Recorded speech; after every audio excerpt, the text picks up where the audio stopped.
اعوذ باللہ السمیع العلیم من الشیطان الرجیم من ہمزہ ونفخہ ونفثہ بسم اللہ الرحمن الرحیم الحمدللہ رب العالمین والصلاة والسلام علی اشرف الانبیاء والمرسلین اما بعد رب اشرح لی صدری ویسر لی امری واحلل عقدۃ من لسانی یفقہوا قولی۔ وَإِذِ ابْتَلَىٰ، اور جب آزمایا ابراہیم کو ربہ اس کے رب نے بکلماتٍ ساتھ چند باتوں کے فاتمہن پس وہ پورا اترے، قالا کہا انی بے شک جاعلوک بناؤں گا تجھ کو للناس لوگوں کے لیے اماما امام، قالا کہا ومن ذریتی اور میری اولاد میں سے بھی، قالا کہا لا ینالو نہیں پہنچے گا عہدی میرا عہد ظالمین ظالموں کو۔ اور جب ابراہیم کو اس کے رب نے چند باتوں کے ساتھ آزمایا تو اس نے انہیں پورا کر دیا، فرمایا بے شک میں تجھے لوگوں کا امام بنانے والا ہوں، کہا اور میری اولاد میں سے بھی، فرمایا میرا عہد ظالموں کو نہیں پہنچتا۔ سیدنا ابراہیم کو تمام دنیا کی امامت ایسے ہی نہیں مل گئی تھی، بلکہ آپ کی شعور سے لے کر مرنے تک پوری زندگی قربانی ہی قربانی تھی۔ دنیا میں انسان جن چیزوں سے محبت کرتا ہے ان میں کوئی چیز بھی ایسی نہ تھی جسے سیدنا ابراہیم نے حق کی خاطر قربان نہ کیا ہو اور ان کی خاطر مصائب نہ جھیلے ہوں، جن میں سے تو چند ایک یہ ہیں کہ آپ ایک بت فروش کے گھر پیدا ہوئے۔ باپ چاہتا تھا کہ بیٹا اس کا کام یعنی اس کے کام میں ان کا ہاتھ بٹائے، لیکن آپ علیہ السلام نے الٹا احسن انداز میں سمجھانا شروع کر دیا۔ جب باپ آپ کی طرف سے مایوس ہو گیا تو گھر سے نکال دینے کی دھمکی دے دی، اور آپ علیہ السلام نے حق کی خاطر جلا وطنی کی تکلیفیں بھی قبول کی۔ قومی میلہ کے موقع پر بتوں کو پاش کیا، جس کے نتیجے میں آپ کو آگ میں جلا دینے کا فیصلہ ہوا۔ آپ نے بخوشی اس میں کودنا منظور کیا۔ آپ نے اپنی بیوی ہاجرہ علیہ السلام اور دودھ پیتے بچے کو اللہ کے حکم کے مطابق ایک بے آب و گیا میدان میں جا چھوڑا، جہاں کھانے پینے کا کوئی بندوبست نہ تھا اور نہ ہی دور دور تک کسی آبادی کے آثار نظر آتے تھے۔ بوڑھی عمر میں ملے ہوئے بچے اسماعیل علیہ السلام جب ذرا جوان ہوئے تو ان کو قربان کر دینے کا حکم ہوا، تو آپ بے دریغ اور بلا تامل اس پر آمادہ ہو گئے۔ غرض آپ کی قربانیوں اور آزمائشوں کی فہرست خاصی لمبی ہے۔ آخر اللہ تعالیٰ نے خود یہ سرٹیفکیٹ عطا کر دیا کہ ہم نے ابراہیم کی کئی باتوں سے آزمائش کی تو وہ ہر امتحان میں پورے اترے، لہٰذا اللہ تعالیٰ نے امتحانوں کے نتیجہ میں آپ کو دنیا جہان کا امام بنا دیا اور آئندہ قیامت تک کے لیے سلسلہ نبوت کو آپ ہی کی اولاد سے منسلک کر دیا، اور دنیا کے اکثر و بیشتر مذاہب اپنے مذہب کی آپ کی طرف نسبت کرنا باعث عزت و افتخار سمجھتے ہیں۔ بعض مفسرین نے آگے آنے والی آیات میں جو مذکور بیت اللہ کی تعمیر و تطہیر اور حج کے مناسک اور اللہ تعالیٰ کے فرمان اسلم فرما بردار ہو جا پر یعنی ہونے کا اقرار، پھر اس کے عملی ثبوت کو مراد لیا ہے، اور بعض جو ہیں تفسیر ابن رزاق میں صحیح سند کے ساتھ ابن عباس سے مذکور ہے کہ اللہ تعالیٰ نے ابراہیم علیہ السلام کی آزمائش طہارت کے احکام کے ساتھ کی، جن میں سے 5 سر سے متعلق اور 5 باقی جسم سے متعلق تھے۔ سر سے متعلق مونچھیں کترنا، کلی کرنا، ناک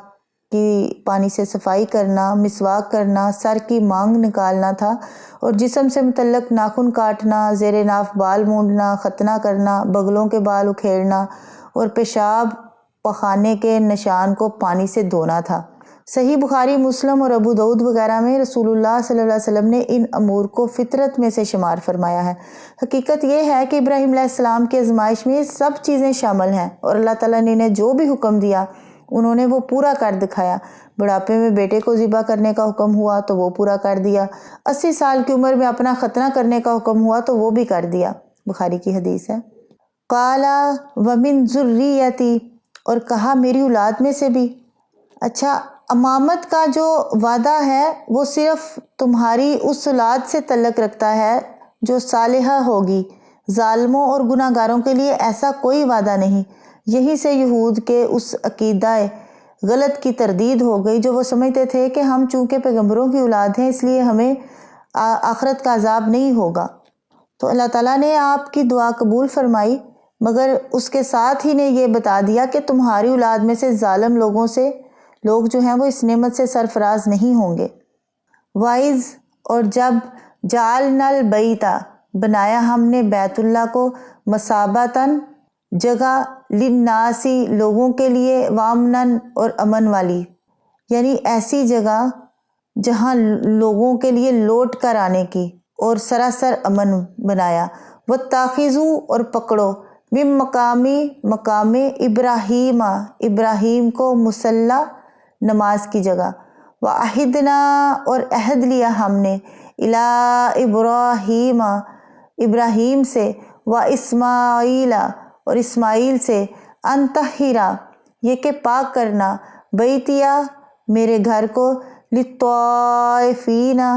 طواف کرنے والوں کے لیے والعاکفین اور اعتکاف کرنے والوں کے لیے والرکع السجود اور رکوع کرنے والوں اور سجدہ کرنے والوں کے لیے۔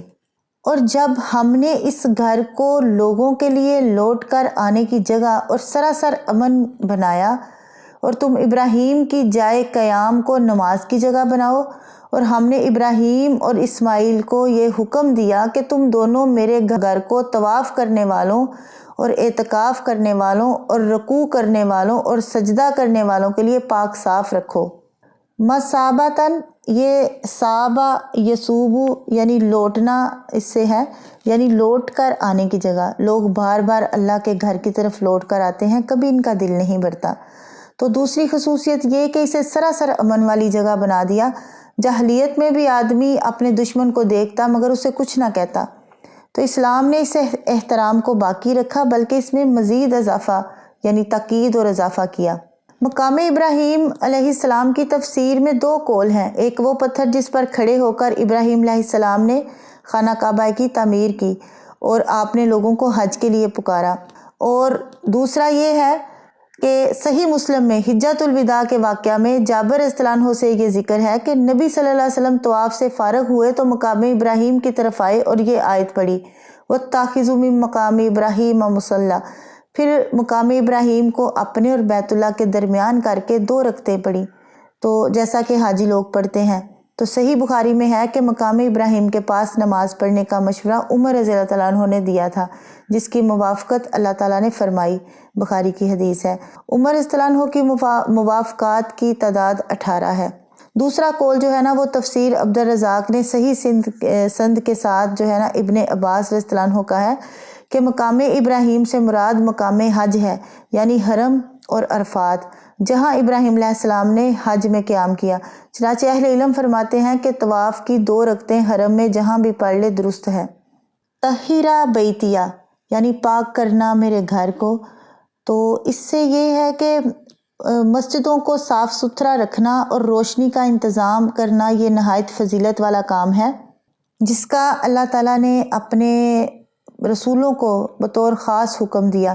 تو یہاں صفائی سے مراد جو ہے وہ صرف ظاہری صفائی نہیں بلکہ باطنی صفائی بھی ہے، کہ اس گھر میں مشرک لوگ نہ آنے پائیں جو اللہ کے علاوہ دوسروں کو بھی پکارنا شروع کر دیں اور اسے گندہ کر دیں۔ اور مساجد کی صفائی کے لیے بہت زیادہ حدیثیں جو ہے نا وہ ہمیں ملتی ہیں۔ سیدنا انس رضی اللہ عنہ سے روایت ہے، کہتے ہیں کہ نبی اکرم صلی اللہ علیہ وسلم نے فرمایا مسجد میں تھوکنا گناہ ہے اور اس کا کفارہ اسے دفن کر دینا ہے یا صاف کر دینا ہے، بخاری کی حدیث ہے۔ سیدنا ابو ہریرہ رضی اللہ عنہ سے روایت ہے، فرماتے ہیں کہ ایک کالی عورت مسجد میں جھاڑو دیا کرتی تھی، وہ مر گئی۔ آپ نے جب اسے نہ دیکھا تو لوگوں سے اس کا حال پوچھا، انہوں نے کہا وہ مر گئی۔ آپ صلی اللہ علیہ وسلم نے فرمایا تم نے مجھے کیوں نہ خبر کی، چلو اب اس کی قبر بتاؤ۔ پھر آپ اس کی قبر پر گئے اور نماز پڑھی، بخاری کی حدیث ہے۔ طہارت سے مراد کوڑا کرکٹ سے صفائی ہی نہیں بلکہ بت پرستی اور شرک کی تمام نجاستوں سے بھی صفائی ہے، کیونکہ طہارت سے مراد کوڑا کرکٹ سے صفائی ہی نہیں بلکہ بت پرستی اور شرک کی تمام نجاستوں سے بھی صفائی ہے، کیونکہ طواف، اعتکاف، رکوع اور سجدہ اللہ کے سوا کسی کا حق نہیں۔ مشرکین مکہ کو توجہ دلائی جا رہی ہے کہ تمہارے باپ کو کیا حکم دیا گیا تھا اور تم نے عین کعبہ میں بت لا کر کیسی فرما برداری کی۔ وَإِذْ قَالَ اور جب کہا ابراہیم ابراہیم نے ربی جعل اے رب بنا ہاذا اس شہر، ہاذا بلدن اس شہر کو،